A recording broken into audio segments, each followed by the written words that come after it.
আমার নাম বিনয় কুমার, আমি একজন আর্টিস্ট, একজন পেইন্টার। আপনাকে আমি একটা প্রশ্ন করব যে আপনার ওয়েবসাইটে দুইটা যুক্তি দেখিয়েছিলেন যে মোহাম্মদ বাইবেল থেকে কিছু কপি করেননি অথবা অন্য কোনো বই থেকেও কপি করেননি। সেখানে উত্তর দিতে গিয়ে আপনি বলেছেন যে নবী মুহাম্মদের সময় বাইবেলের কোনো আরবি অনুবাদ ছিল না, কিন্তু সহিহ আল বুখারী 6 নম্বর খণ্ডের 60 নম্বর গ্রন্থ 478 নম্বর হাদিস বলছে যে গসপেলগুলো আরবিতে অনুবাদ করা করেছিলেন বারাকা। এখানে আরেকটা ব্যাপার হলো, বললেন মুহাম্মদ ছিলেন নিরক্ষর, সেজন্য তিনি বই পড়তে পারতেন না, যেমন পবিত্র বাইবেল। কিন্তু আমি এই উত্তরে সন্তুষ্ট নই, কারণ অন্যান্য ধর্মগ্রন্থের কথাগুলো ধার করার জন্য মুহাম্মদকে শিক্ষিত হওয়ার কোনো প্রয়োজন নেই। সেখানে প্রয়োজন ছিল যে মুহাম্মদ সেগুলো শুনবেন আর নিজের ইচ্ছে মতো বেছে নেবেন। এই কথাগুলো শোনার পরে মুহাম্মদ সেগুলো সংশোধন করেছেন, তারপর তিনি ধর্মীয় আবরণে সেটাকে ঢেকে দিয়েছেন আর দাবি করেছেন এটা আল্লাহর আসমানি কিতাব। ভাই, আপনি খুব সুন্দর প্রশ্ন করেছেন। আমাদের ওয়েবসাইটে গিয়েছেন শুনে খুব ভালো লাগছে। ইনশাল্লাহ আপনি সত্যের পথে আসবেন। আমার ধারণা আপনি খ্রিস্টান। আপনার নাম হলো বিনয় কুমার, মনে হচ্ছে আপনি খ্রিস্টান। ভাই বললেন আমি দুটো যুক্তি দেখিয়েছি। দুটো না, অনেকগুলো যুক্তি দেখিয়েছি। আপনি বেছে নিয়েছেন দুটো। না না, ঠিক আছে, আপনার চোখে পড়েছে ওই দুটো। তবে আমি দুটো যুক্তি দেখাইনি, এই দুটো ছাড়াও আরো যুক্তি দেখিয়েছি। একটা যুক্তি দেখিয়েছিলাম যে নবীজি সাল্লাল্লাহু আলাইহি সাল্লাম ছিলেন উম্মি। আল্লাহ পবিত্র কোরআনে বলেছেন, সূরা আনকাবুতের 48 নম্বর আয়াতে উল্লেখ করা হয়েছে যে আমি সর্বশেষ নবীকে পাঠিয়েছি নিরক্ষর, যাতে করে মিথ্যাচারীরা কোন রকম সন্দেহ পোষণ না করে। এটা অবশ্যই মানবেন।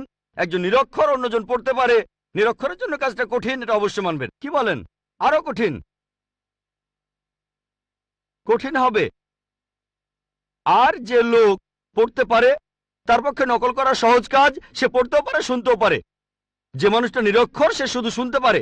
তাহলে তর্কের খাতিরে অন্ততপক্ষে এটুকু মেনে নেবেন, কাজটা কঠিন, এটা মানেন? ভালো, মাশাআল্লাহ। তাহলে আমি এই পয়েন্টগুলো বলেছিলাম, এটা একমাত্র পয়েন্ট না, অনেকগুলো পয়েন্টের মধ্যে এটা হচ্ছে একটা। এরপরে আরো পয়েন্ট আছে। আরেকটা কথা, আপনি বললেন আমি বলেছি তখন বাইবেলের আরবি সংস্করণ ছিল না। আমি এখনো সে কথাই বলছি। আপনি বললেন সহিহ বুখারীর 8 নম্বর খণ্ডে আছে যে বারাকা, হ্যাঁ, গসপেল সম্পর্কে তিনি জানতেন। কোথাও বলা নেই তিনি অনুবাদ করেছিলেন। ভাই, আমি চ্যালেঞ্জ করছি, আপনাকে চ্যালেঞ্জ করছি। আমি খ্রিস্টানদের কথাই বলছি। প্রথমবার বাইবেল লেখা হয়েছিল, সেটা ছিল 10ম শতাব্দীতে। তার মানে খ্রিস্টান বিশেষজ্ঞরা অনেক দেরি করে লিখেছেন। আর বাইবেলের প্রথম আরবি অনুবাদ সেটা নবীজির কয়েকশো বছর পরের কথা। হ্যাঁ, বারাকা তিনি আসলে ছিলেন বনি ইসরাইল। তিনি খ্রিস্টান ধর্ম সম্পর্কে সে সময় জানতেন, আরবিও জানতেন। তিনি আসলে অনুবাদ করেননি, হয়তো কিছু নোট লিখেছিলেন, তবে পুরো বাইবেলের অনুবাদ অসম্ভব। সহিহ বুখারী কোনো জায়গাতেই বলছে না যে বারাকা পুরো বাইবেল অনুবাদ করেছে। আপনাকে চ্যালেঞ্জ করছি। এটা বলা আছে যে বারাকা তখন খ্রিস্টানদের আইন আর গসপেল সম্পর্কে জানতেন, হয়তো কিছু নোটও লিখেছিলেন। যদি যদি যদি সালমান রুশদির কথা তো শুনেছেন, সালমান রুশদির বইতেও কোরআনের আয়াত আছে, কিন্তু বইটাকে তো কোরআন বলা যাবে না। সালমান রুশদি বই লিখেছিল পবিত্র কোরআনের বিরুদ্ধে। তার সে বইতে পবিত্র কোরআনের কিছু আয়াতও ছিল, তার মানে এই না যে সেটাই কোরআন। এছাড়াও অনেক লেখক যেমন আমি অনেক বই লিখেছি, তারপর সেখানে কোরআনের কিছু আয়াতও দিয়েছি। সেই বইগুলোতে Quran and modern science, women's right in Islam, এই বইগুলো কোরআন না। এটা বলতে পারবেন না যে ডক্টর জাকির নায়েক কোরআনের অনুবাদ করেছেন। আপনারা আমাদের ওয়েবসাইটে গেলে দেখতে পাবেন ডক্টর জাকির নায়েক বই লিখেছেন কোরআন এন্ড মডার্ন সায়েন্স। সেখানে অনেক আয়াতের উদ্ধৃতি দিয়েছি। সেটাকে অনুবাদ বলবেন না, এটা তো উদ্ধৃতি। আর এছাড়াও বললেন যে নবীজি মুহাম্মদ সাল্লাল্লাহু আলাইহি সাল্লাম ভুলগুলো শুধরে নিয়েছেন। আচ্ছা, আপনার পয়েন্টটা খুব সুন্দর। আমি একটা লেকচার দিয়েছিলাম, Bible and Quran in the light off science. সেখানে প্রমাণ করেছিলাম যে বাইবেলের অনেক বৈজ্ঞানিক ভুল আছে। যেমন ধরেন বুক অফ জেনেসিসের 1 নম্বর অধ্যায়ে আছে, বলা হয়েছে এই বিশ্বজগৎ তৈরি হয়েছে 24 ঘন্টার হিসেবে 6 দিনে। বলা হয়েছে যে চাঁদের আলো তার নিজস্ব আলো। জেনেসিসের প্রথম অধ্যায় 16 থেকে 19 অনুচ্ছেদ বলা হয়েছে যে সূর্য সৃষ্টি হয়েছে পৃথিবী সৃষ্টির পরে, পৃথিবী সৃষ্টি হয়েছে 3য় দিনে, সূর্য 4র্থ দিনে। এরকম আরো অনেক আছে। আপনি যদি বলেন নবীজি এগুলো নিয়ে শুদ্ধ করেছেন, যেমন চাঁদের যে আলো সেটা তার নিজস্ব আলো না, প্রতিফলিত আলো, পবিত্র কোরআনে সূরা ফুরকানের 61 নম্বর আয়াতে উল্লেখ করা হয়েছে যে চাঁদের আলো প্রতিফলিত আলো। কোরআন বলছে বিশ্বজগৎ সৃষ্টি হয়েছে 6টা আইয়ামে, 6টা লম্বা সময়কাল। আপনি কি তাহলে বলছেন নবীজি এই কথাগুলো শুদ্ধ করে নিয়েছেন? তিনি কি বিজ্ঞানী ছিলেন? না, এটা আল্লাহর আসমানি কিতাব। আমার পুরো লেকচারটা শোনেন, লেকচারের অংশবিশেষ শুনেই আমার কোনো একটা কথা নিয়ে মন্তব্য করবেন না। পুরো লেকচারটা আগে শোনেন। সেখানে আমি বলেছি যদি আপনার কথা মেনেও নেই, তর্কের খাতিরে যে বাইবেল থেকে নকল করেছেন তারপর শুদ্ধ করেছেন, কোন মানুষের পক্ষে কি এটা সম্ভব? 1400 বছর আগে বাইবেলের সবগুলো ভুল শুদ্ধ করবেন তিনি? সবগুলো ভুল শুদ্ধ করবেন? এটা অসম্ভব, অসম্ভব। এতে প্রমাণ হয় যে তিনি এটা লেখেননি, এটা লিখেছেন আমাদের স্রষ্টা আল্লাহ তাআলা। আশা করি উত্তরটা পেয়েছেন। হ্যাঁ ভাই, প্রথমে আপনার নামটা বলেন। আসসালামু আলাইকুম, আমার নাম ময়ূর। আমার এক অমুসলিম বন্ধুর পক্ষ থেকে একটা প্রশ্ন করতে চাচ্ছি। এটা আমার প্রশ্ন না, সে মাইকের সামনে আসতে লজ্জা পাচ্ছে। আমি কি প্রশ্ন করব? আপনার নামটা কি বললেন? ময়ূর। আমি মুসলিম হয়েছি, তবে এই প্রশ্নটা আমার এক অমুসলিম বন্ধুর। সে মাইকের সামনে আসতে চাচ্ছে না, তাই যদি অনুমতি দেন। আসসালামু আলাইকুম। এই প্রশ্নটা হলো, জাকির ভাই যেসব ভবিষ্যৎবাণীর কথা বলেছেন, এমন কি হতে পারে এই ভবিষ্যৎবাণীগুলো পরে কেউ লিখেছে পৃথিবীর বিভিন্ন ধর্মগুলোতে, যাতে করে ইসলাম ধর্মকে অন্য উপায়ে প্রচার করা যায়? ভাই খুব সুন্দর প্রশ্ন করেছেন। এটা কি সম্ভব যে এই ভবিষ্যৎবাণীগুলো সব ধর্মগ্রন্থে পরে কেউ লিখেছে? এটা কি হতে পারে? হ্যাঁ, হতে পারে। যদি পরে কেউ না লেখে, যদি ধর্মগ্রন্থটা বিশুদ্ধ হয়, তাহলে মানবেন যে এটা আল্লাহর বাণী, তাহলে নবীজিকেও মানবেন। যদি বলেন পরে কেউ লিখেছে, তার মানে আপনার ধর্মগ্রন্থ অশুদ্ধ, সেটা বাদ দিতে হবে। আপনার ধর্মগ্রন্থ বাদ দিলে একমাত্র বিশুদ্ধ ধর্মগ্রন্থ এই পবিত্র কোরআন। দুভাবেই উত্তরটা হলো কোরআন। হেড আমি জিতবো, টেল আপনি হারবেন।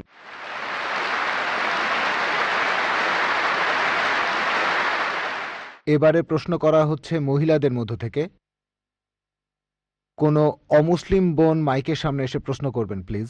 আদাব ডক্টর জাকির নায়েক স্যার, আমার নাম ভেঙ্কটামা। আমি গত কয়েক বছর ধরে এক মুসলিম মহিলার সাথে আছি। আমার প্রশ্নটা হলো, সবাই বলে কোনো ধর্মই খারাপ কথা বলে না, কিন্তু মুসলিমরা কেন অন্য ধর্মের লোকদের ইসলাম গ্রহণ করতে বলে?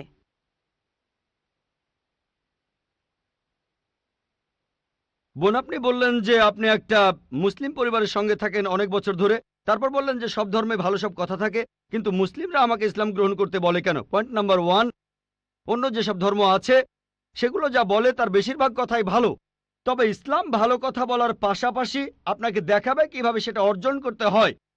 আমি উদাহরণও দিয়েছি। সব ধর্মই বলে চুরি করো না, ইসলাম একই কথা বলে, তবে ইসলাম দেখিয়ে দেয় কিভাবে সেই অবস্থানে যাবেন যেখানে কেউ চুরি করে না। জাকাত দেন, সাহায্য করেন, এরপর কেউ চুরি করলে তার হাত কেটে ফেলেন, তাহলে চুরি করা বন্ধ হয়ে যাবে, কোনো অপরাধ থাকবে না। এজন্যই আমি বলেছিলাম যে ইসলাম ভালো কথা বলার পাশাপাশি আপনাকে দেখিয়ে দেবে কিভাবে সেটা অর্জন করতে হয়। 2 নম্বর পয়েন্ট, আমি বিভিন্ন ধর্মের একজন ছাত্র হিসেবে বলছি, যদি আপনি হিন্দু ধর্মগ্রন্থগুলো মেনে চলেন, মনে হয় আপনি হিন্দু, যদি হিন্দু ধর্মগ্রন্থগুলো মেনে চলেন, যদি একজন ভালো হিন্দু হন, আপনাদের ধর্মগ্রন্থই বলছে ঈশ্বর মাত্র একজন। আমার লেকচারে অনেক হিন্দু ধর্মগ্রন্থের উদ্ধৃতি দিয়েছি, এক ঈশ্বর। আপনাদের ধর্মগ্রন্থ বলছে মূর্তি পূজা করবে না। ভগবদ্গীতার 7 অধ্যায়ের 20 অনুচ্ছেদ বলছে জাগতিক আকাঙ্ক্ষা যাদের বুদ্ধিকে আচ্ছন্ন করে রেখেছে তারা নকল ঈশ্বরের পূজা করে, তারা মূর্তি পূজা করে। এক ঈশ্বরে বিশ্বাস করতে হবে। আজকে আমার লেকচারে বলেছিলাম বিশ্বাস করতে হবে অন্তিম ঋষিকে, কল্কি অবতার, যার বাবার নাম হবে বিষ্ণু ইয়াস আব্দুল্লাহ, তার মায়ের নাম হবে সুমতি আমিনা। তিনি জন্মগ্রহণ করবেন শাম্বালা নামের গ্রামে মক্কা। তিনি জন্মাবেন শাম্বালা শহরের প্রধানের ঘরে, মক্কার প্রধানের ঘরে। তিনি হবেন পুরো মানুষ জাতির পথপ্রদর্শক। তিনি আলোকপ্রাপ্ত হবেন রাতের বেলায় একটা গুহায়। তিনি উত্তর দিকে গিয়ে আবার ফিরে আসবেন। ঈশ্বর তাকে 8টা গুণ দেবেন। তিনি হবেন পৃথিবীর সব মানুষের পথপ্রদর্শক। তিনি একটা ঘোড়ায় চড়বেন, ডান হাতে থাকবে একটা তরবারি, 4 জন সহচর থাকবে তাকে বিভিন্ন সময় ফেরেশতাগণ সাহায্য করবেন। এরকম আরো অনেক অনেক। এই মানুষটা কে? যদি ভালো হিন্দু হয়ে থাকেন তাহলে আপনি এই অন্তিম ঋষিকে বিশ্বাস করবেন, তা না হলে আপনি ভালো হিন্দু নেই। যদি ভালো হিন্দু হয়ে থাকেন তাহলে এক ঈশ্বর বিশ্বাস করবেন, তাহলে আপনি মূর্তি পূজা করবেন না। নাতাস্তি প্রতিমা আস্তি, মহান ঈশ্বর, তার কোনো প্রতিমা নেই, তার কোনো প্রতিমূর্তি নেই, তার কোনো ছবি নেই, তার কোনো ফটোগ্রাফ নেই, তার কোনো ভাস্কর্য নেই। আর আমি বিতর্ক করেছি পণ্ডিতদের সাথে, হিন্দু পণ্ডিত, উনারা শঙ্করাচার্য অনেক, সেখানে আমি কথা বলেছি। কোন শঙ্করাচার্যই আমাকে বলেননি ভাই আপনি ভুল বলেছেন, কেউ না। একটা বিতর্ক করেছিলাম শ্রী শ্রী রবিশঙ্করের সাথে 21শে জানুয়ারিতে। তিনি ইন্ডিয়ায় হিন্দুদের মাঝে খুবই জনপ্রিয় গুরু, আর্ট অব লিভিং। আমি তাকে বলেছিলাম আর্ট অব লিভিং এর শ্রেষ্ঠ বই হলো এই পবিত্র কোরআন। আমি তাকে মুসলিমদের এই আর্ট অব লিভিং এ আমন্ত্রণ জানিয়েছিলাম। আমরা সংখ্যায় এখন 130 কোটি, 130 কোটি মুসলিম। আমি তাকে আমন্ত্রণ জানিয়েছিলাম যদি তিনি ধর্মগ্রন্থগুলো মানেন, তিনি বেদের উপরে একজন বিশেষজ্ঞ, তাকে এটা মানতেই হবে। একইভাবে বোন, আপনাকে বুঝতে হবে অন্য সব ধর্মগ্রন্থগুলো হয়তো আল্লাহর বাণী আপনি বলছেন, সময় বদলানোর সাথে সাথে সেগুলোও কিন্তু বদলে গেছে। স্বামী বিবেকানন্দ বলেছেন বেদের 99%ই হারিয়ে গেছে, বাকি যে 1% আছে সেটা আমাদের কঠোরভাবে মানতে হবে। কঠোরভাবে মানে অন্তিম ঋষিকেও মানতে হবে। তাহলে কঠোরভাবে মানলে আপনি মোহাম্মদ সাল্লাল্লাহু আলাইহি ওয়াসাল্লামকেও মানবেন, আপনি কোরআনকেও মানবেন। আর আমি আপনাকে এখানে আমন্ত্রণ জানাচ্ছি, এই শান্তির ধর্মে আমন্ত্রণ জানাচ্ছি, যাতে করে আপনি আল্লাহর কাছাকাছি আসতে পারেন।